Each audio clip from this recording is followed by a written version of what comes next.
Oh, look at all the beautiful squash. And they're all flowering. But you know, sometimes, especially early in the season, the bees are just not quite active enough yet to do all the pollinating for you. So you can do it yourself. So now here's the difference between the male and female flowers. The female flowers, like this one right here, turns into your squash or your pumpkin, cucumber, melon, although melons will look a little bit different. You can tell this is a female flower because of the multi-stemmed stamen, three little kind of bulbousy pieces there. And directly behind the flower, the stem of the flower, is actually a little mini fruit. In this case, a little mini zephyr zucchini. This is the one that's going to turn into what you harvest.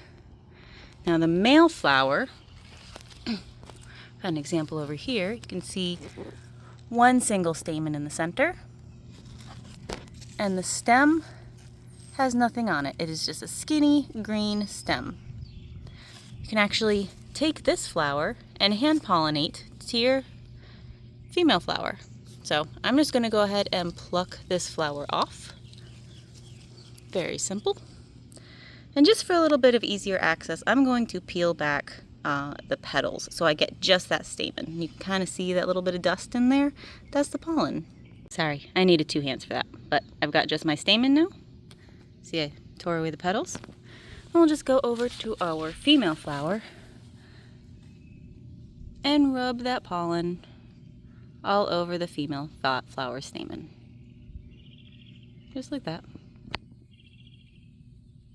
Make sure to get it good and coated. And that's it. That's how you pollinate squash flowers, hand pollinate squash flowers, or pumpkin, or melon, or cucumber. Goodness, this zucchini is just a little extra.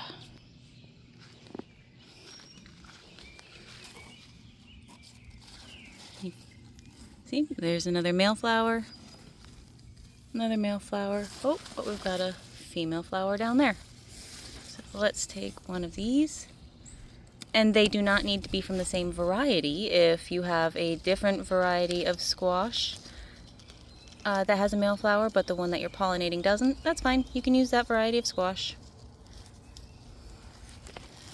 And just get in there. You do want to be a little bit gentle when pollinating because you can inadvertently snap off the flower. Yeah, another one down. She's just going all out, isn't she?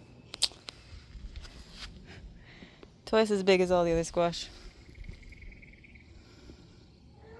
And these flowers are going to be most receptive to receiving the pollen fairly early in the morning, probably before 9 or 10 o'clock, before they really start to bake in the sun, but that's it.